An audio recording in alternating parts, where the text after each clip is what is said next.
no gold is not enough.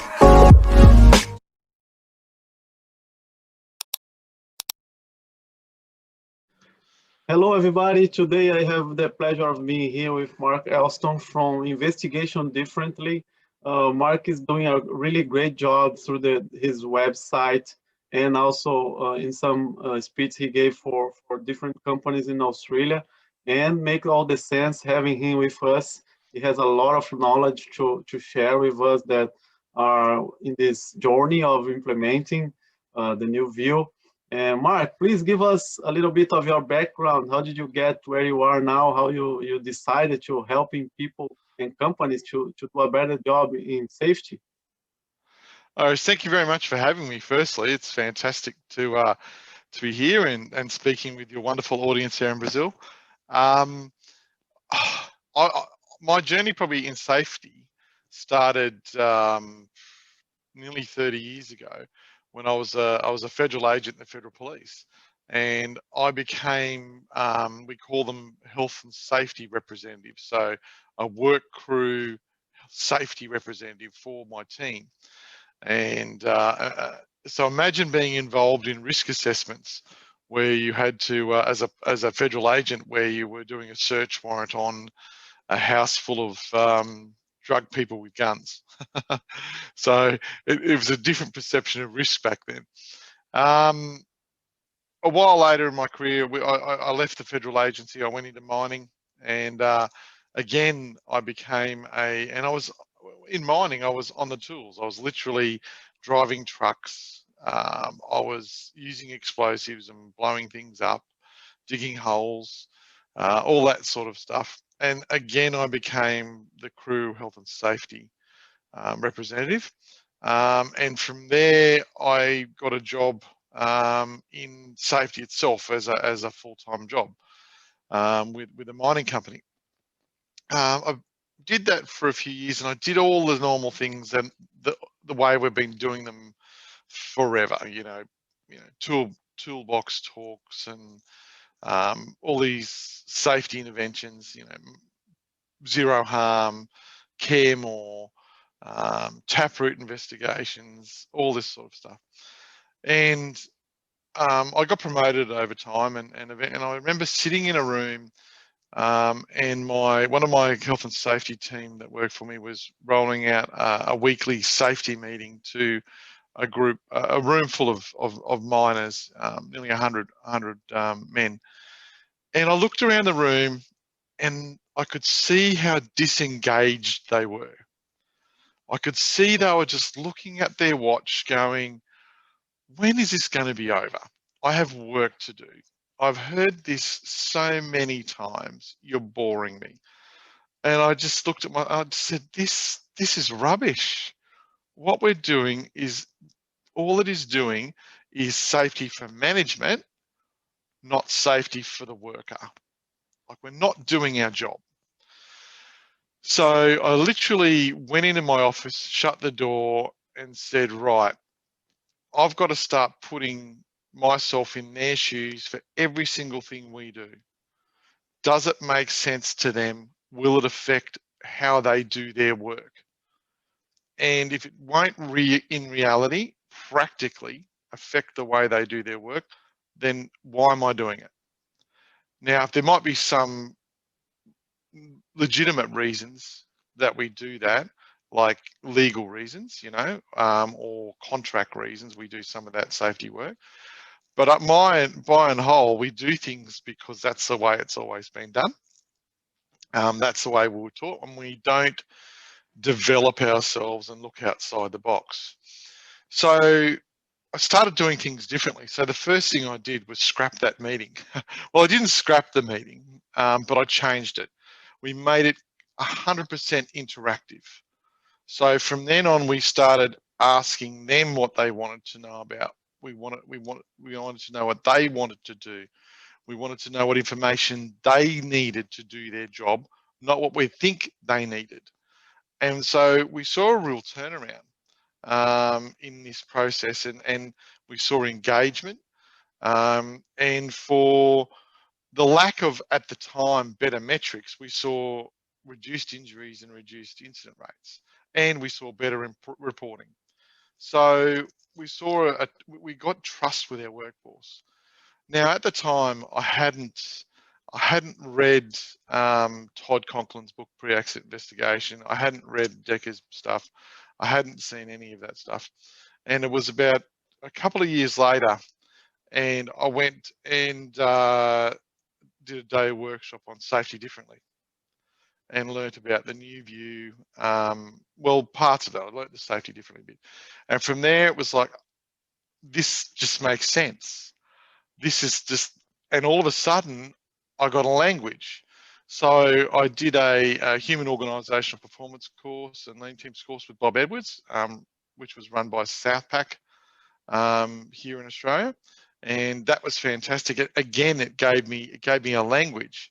You know, error is normal. People make mistakes. You know, blame fixes nothing. Those sort of things. So it gave me a common language. And then with my clients, we started saying, there was one of my clients was on that course, a gentleman by the name of Josh Bryant from Visual Services. We went back to his office and we said, right, well, we've got to have an intervention for this Christmas coming up. This is how we're going to do it. And we threw everything out and we started again. And from the philosophy that the worker is the solution, not the problem. And we went from there.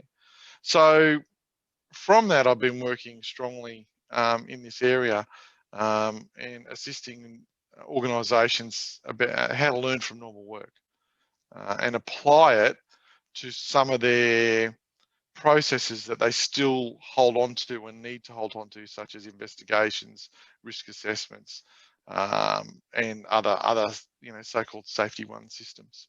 Yeah, so you mentioned it's something that is the toughest thing to do in the new view, in my opinion, that is learning from normal work, because all of us safety pros, we are used to be in the scene, on the spots only when something bad happens. It's like a common sense. It's I used to say that it's the time that the safety pros shine. They show up for the media, you know. And they put the cape on. They put their Superman costume on. Yeah, now it's my turn, you know. So, Yeah. but and even more serious than this, they don't know what to do when everything is going well, you know. So Yeah. how can we do a better job? Because as Eric Honegel always says, you know, most of the time, 98% of the time, nothing bad is happening. So we need to be valuable. We need to be adding value to the company. What's the best way to do this? Well, we have to change our role, what we see our role as. Are we a policeman, an auditor, or are we a facilitator? So one of the traps that safety professionals fall into is they see their role as the policeman firstly, and secondly, the doer. They're the fixer. Don't worry, we'll fix it for you. We've got to change that perspective because if we fix things, you know, it's like that old parable, you know, you teach a man to fish, they can fish forever. You give man a fish, he just learns to come and get fish back from you. And I'm sure I've got that wrong, but that's what I mean. So if we change our perspective from one of we know everything, we'll fix all your problems, to you know everything's, we will help you to fix your problems. That's your starting point. So that's the first thing. So if you want to learn about normal work, you can do it in the office. So we use something called learning teams. We'll have a little bit of a chat about that later. But the best place to learn about work is get off your bum and get out into the field and have conversations with people. So too often when supervisors, also line management, supervisors, managers, and those sort of people go into the field, they go into the field with the mindset, I'm going to teach the worker how to do their job better, more safely. If we reverse that as our objective, I'm going to learn how the worker does their job and learn what the worker needs to do their job better from the worker. That's the perspective we need. So one of the key things, so we do this before, firstly, we need to do this before there's an incident. We need to do this when things are going well or average, but not when things are going bad. We should be doing this firstly then, and because that'll help us get trust. So if we go into the field and ask what we call generative questions, those questions that are genuinely curious, we're looking to help the worker learn from the worker and get stories from them, because stories are the best thing ever. The more stories that you can get out of workers, the more you'll actually learn specifics about what's going on in that task or in that job.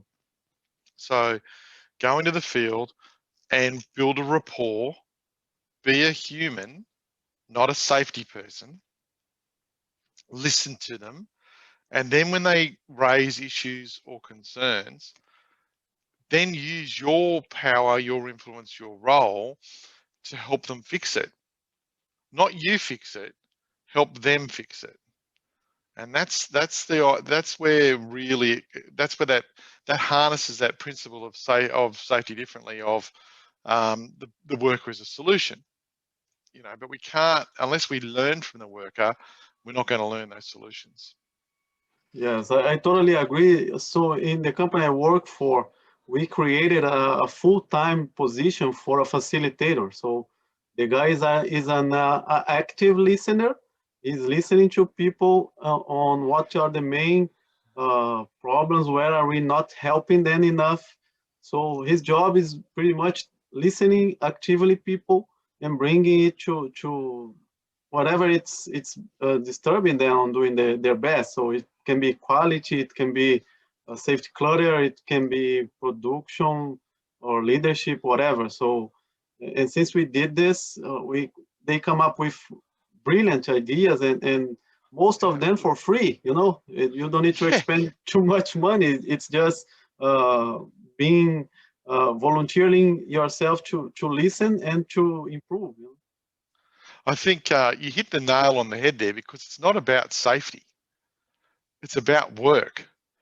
And safety is just an output. So those things you talked about, productivity, efficiency, those sort of things, morale, culture, they're all outputs of the system of work. So if we can improve the system of work through like appreciative inquiry, generative questioning, facilitation, then we're just going to have a much better workplace to work in. Yeah, I totally agree. And since you were used to be a federal agent, and you had the police way of investigating things, how did you did this shift of not having, we say, a step back, like not believing everybody, because most of the time in the police field, people are trying to lie to you and you know it. So it's kind of something different from the organizations. How did you did this change in your mind? It took a bit of work, to be quite frank. So I guess the first thing that happened was I had an epiphany about the purpose of a workplace investigation. So the purpose of a criminal investigation is to ascertain the truth if someone's committed a crime or not, and then put evidence before some sort of justice system. I used to think that the purpose of a workplace investigation was to come up with actions that would prevent that incident from reoccurring. That's a myth. That is one of the big myths that's been perpetuated, including by people like me, until I learned better. I look back now and I go, oh my God. But it's a myth. So now for me, the purpose of an investigation is purely to learn and improve. So once you change your perspective from why you're doing the work, it becomes a learning opportunity, not an, so we're not, so we no longer talk like we still use the word investigation because it's so commonplace within the industry. But for me, and some of my clients have renamed it an event learning opportunity, not an investigation. So we're now looking to see what we can learn and improve. If we change that to that, it really opens up and changes the way we talk to people. So we no longer interview people. We no longer have interrogations. We no longer interview, which is, you know, I still see it in training rolled out today. It's no longer that. What it is we have conversations with people, and that complete mindset change, because I learned that you can't prevent things reoccurring unless you eliminate the task. Like it's so common sense to me now, but back then, that's what I thought, and because that's what everyone thought. Yes, perfect. And something that you brought up that is learning and improve thing is I remember the time where we didn't bring the victim to the investigation room, and when we did, we also brought his boss, so he was kind of so shy and not relaxed to talk, so no psychological safety at all, and the learning teams kind of changed this a little bit. I know you are really familiar with this. You are, I consider, a master in this subject. So, Oh, yeah, that's a bit far. good.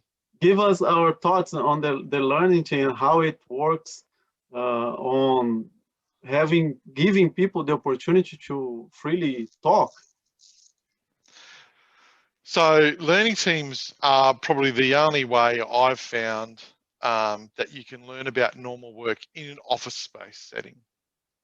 So my preference is always to be in the field with people while they're doing the work, because they can show you, and that's much more effective. But when you can't do that, or it's impractical, or there's a lot more stakeholders involved, learning teams are really cool things to do, because you get a group of people who do the work. Now this is vital. Not so when I run a learning team, I'm not particularly interested in, like, I don't have managers in the room. Unless it's a group of unless it's managers who we're doing the learning team on. I don't have supervisors in the room, because they've got a whole other role. I have people who do the task. So for instance, if it's a group of people that work on high voltage power lines, I get the people who work on the high voltage power lines. And basically we create a psychologically safe space for them to tell us their stories. Now, work never, as we know, work doesn't happen from an account of work, or a story that involves work doesn't come from one person's perspective. That's not probably, the whole picture can't come from one person's perspective of the work. If we really want to get the whole picture, we need to get a variety of people who do that work and get all their stories. And that's what learning teams allow us to do, because work's messy, work's complex. Even if you look at a simple task of, say, unloading a truck with a forklift, the amount of procedures and actions and decisions required to unload that truck, when you pull it all out and map it, it's actually quite a complex task, even though it seems simple. You know, you've got the truck and the truck driver, and you've got the the decision when that truck arrives, the qualifications of the truck driver, what sort of forklift you're going to use, the qualifications of the forklift operator, when it will be unloaded, how it will be unloaded, where the load will be put.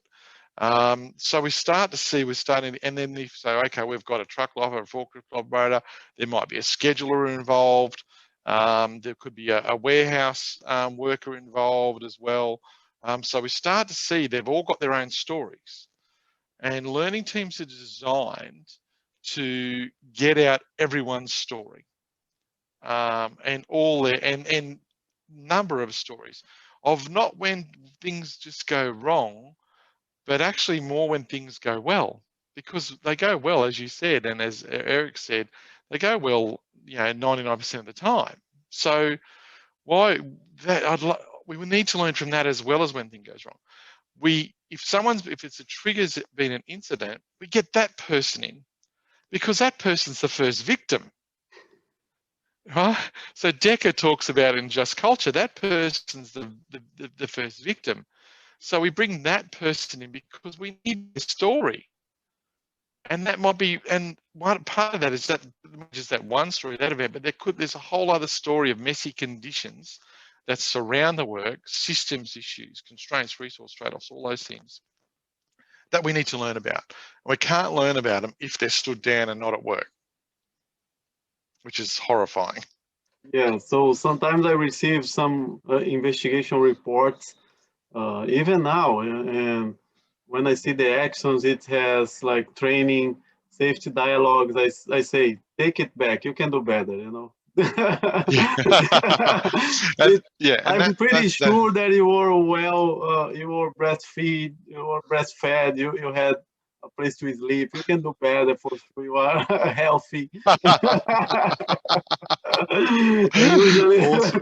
so in the beginning, I used to do this, and now they learned and they are doing like they are implementing robust solutions and pretty much not working the person, you know, working the system and everything. But I want to ask you to show us the steps of the learning teams. You showed some uh, great slides. I think the public would be also Okay. pleased Yep. by seeing If this you just because you have the soak time and you could talk a little bit about uh, each step or briefly at least because yep, if you just give some of us them have no idea of what we are talking about. okay. So I'll just share my screen. Won't be a Please. second. Okay. So you've got that. All good? Yes. Yep. Okay. So the first step so we'll just take one step back very quickly. So in terms of a learning sim, this is how I've sort of broken it up and different people break it up different ways. Firstly, you just need to determine that you need one. Then we prepare it, and that involves getting a sponsoring manager and someone that from operations that really wants it. And that's really vital because you need that operational backing, and we frame it. Step 3 was to facilitate it. We're going to go through that in a bit more depth, and I'll go through that. And lastly, we do that, follow up with recommended actions, reporting, communication. So that plan, do, check, act is almost how we do it. The biggest thing I want to point out here is if you're going to facilitate a learning team, be a professional. These things don't happen by accident, so we plan it, we look at the resourcing, and we set it up properly. Does that make sense? Yes. So if we get into the learning team itself, the first thing we want to do is welcome everyone. So I basically ask the sponsoring manager to welcome the team, tell them basically that, why they're there. We're there to look at improving, whatever we're looking to improve, because we always have a positive note to our. So if it was, say, a forklift incident with unloading a truck, we might say, we're here today to look at improving our forklift operations. So that's it. We don't even refer, even if there was an incident as a trigger, don't care. It's about the work. It's about the blue line. That's what we're interested in. So the manager welcomes everyone. I, as a facilitator, would let everyone know, what the framing is, what the scope of the learning team is, that we've got some boundaries in terms of respect and integrity, and that everything that's said in that room will stay in that room unless the group agrees that we talk about it outside the room. Now, I've done this a number of times, and I've never had the group not willing to share to management because I know that's the whole purpose of being there. So we do our welcome and, a little bit of housekeeping that we need to do. Then the first one is we go into learning mode. We call it learning mode, and this is where we start off with the generative questioning. So if it's, say, forklift operations, tell us about the task of forklift operations. And if there's different roles within the room, say you might have someone from maintenance who's responsible for looking after the forklifts, they'll have a story to tell. The forklift operator will have a story to tell. The scheduler will have a story to tell. So your job as a facilitator is to get all those stories out with generative questioning. At this stage, we tell the work group, the learning team, we're not interested in solutions yet. So quite often they'll start trying to fix things, and we start very broad. And there's two reasons we do that. One, we don't know all the issues are. And if we start fixing things, we'll stop looking for the issues, right? And we'll stop looking for things when things go well, because we want to have those. We want to learn things when things go great, because we want to replicate that. So we have that learning mode, generative questioning, questions without bias or judgment. And our goal there as a facilitator is to learn that if I was that forklift operator with their experience, their knowledge, the conditions they work in, I would probably operate that forklift just like they did. That's our goal.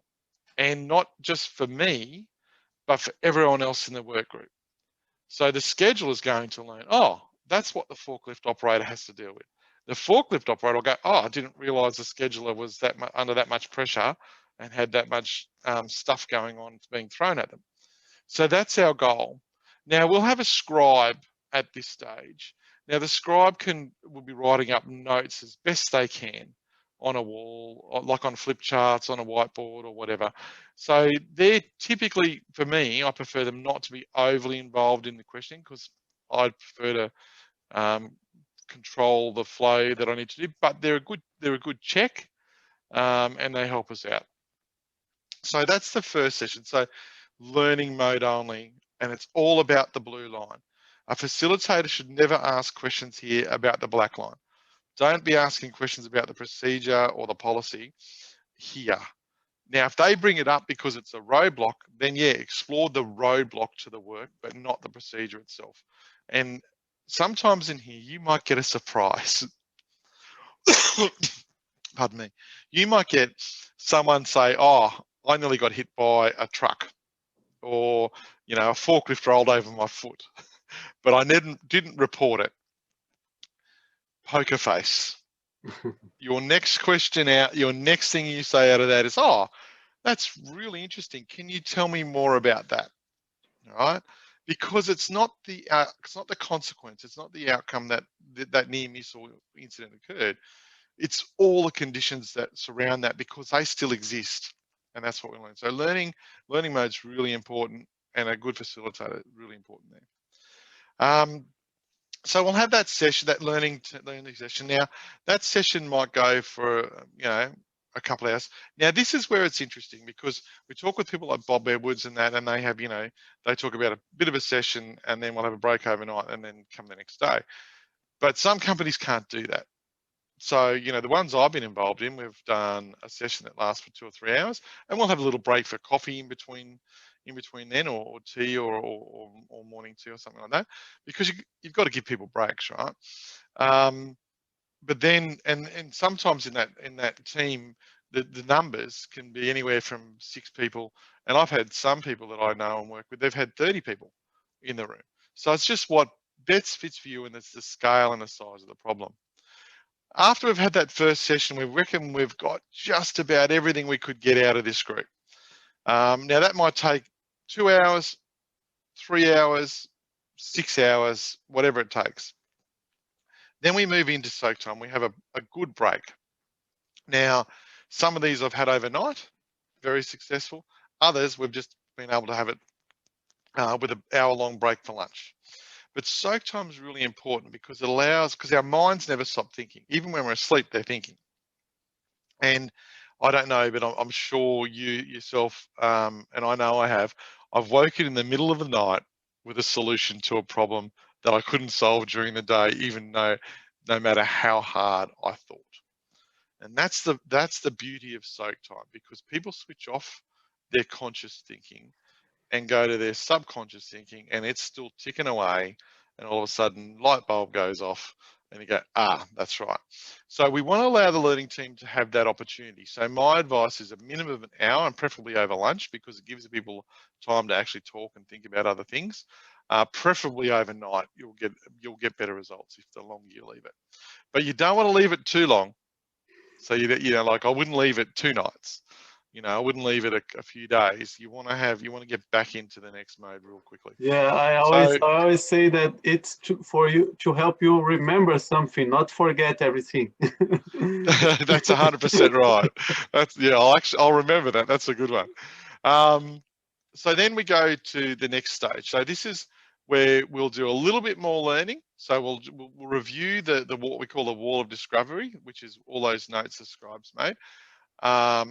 See if everyone's happy with what's there. Then we'll see if there's any more learning to be done. And quite often there might be a jog. Someone's gone, oh yeah, by the way, I remember this. I remember this. You get those last things out. And we get those last things out, and then we move into the second last stage, which is key themes and recommendations. So by that stage of the review, we would have already starting to be seeing some consistent clear themes. It might be training, it might be resourcing, it might be equipment, might be maintenance. We start to see these clear things. Rarely, the minority of those key things, in my experience, are safety related. There will be some, but by far the key themes we've seen in the minority are safety. Once we've identified the key themes, then we start talking to the group about, okay, in our control, in this group's actual control, what could you do?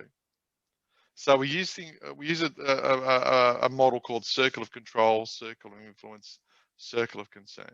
So in your control, what could you do? Could you change the task slightly or do something differently that would help with that issue that we've found? And then, well, what could we influence? So it might just be the supervisor's decision. Okay, well, we can tell the supervisor and they can make that.